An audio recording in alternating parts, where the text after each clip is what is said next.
కందనకాయలు గుండెకాయలు fry కాబట్టి కూరకు కాదు కాబట్టి కొంచెం తక్కువగానే వేస్తున్నానండి.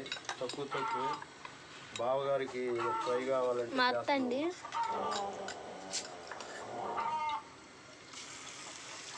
చిన్నగా ఉండాలి. ఎంత పడితే అది అది కొన్ని లక్షల మంది కోట్ల మంది చూస్తారు. ఇవ్వండి అల్లం పేస్ట్ వేసేసాను, చెక్క లవంగాయలు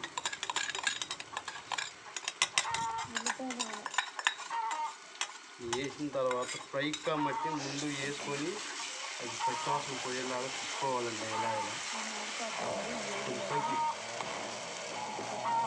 అయిన తర్వాత ఉల్లిపాయ పచ్చిమిరపకాయలు కూడా ఉన్నాయండి, అది కూడా వేసుకోవాలి. అది పచ్చివాసన పోయిన తర్వాత ఇలా కూడా వేసుకొని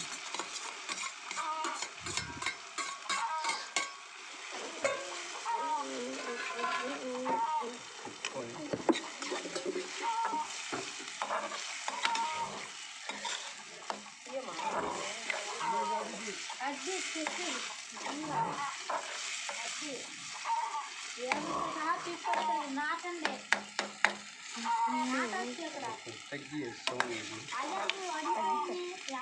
చేతుల మీదకి వచ్చేస్తుంది.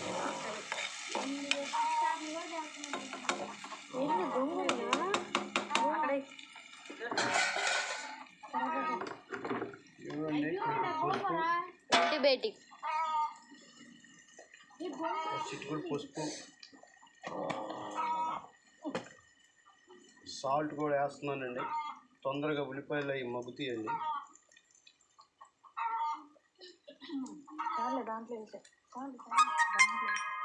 అంటే ఆ ముక్కల్లో కలిపేటప్పుడు వేసామండి, తగినంత చూసి వేసుకోండి మీకు తిన్నంత. కరివేపాకు కూడా 2 రెబ్బలు వేసుకున్నామండి వాసన కోసం, బాగుంటుందండి. ఎగురాకండి, చూడండి ఎలా ఉందో.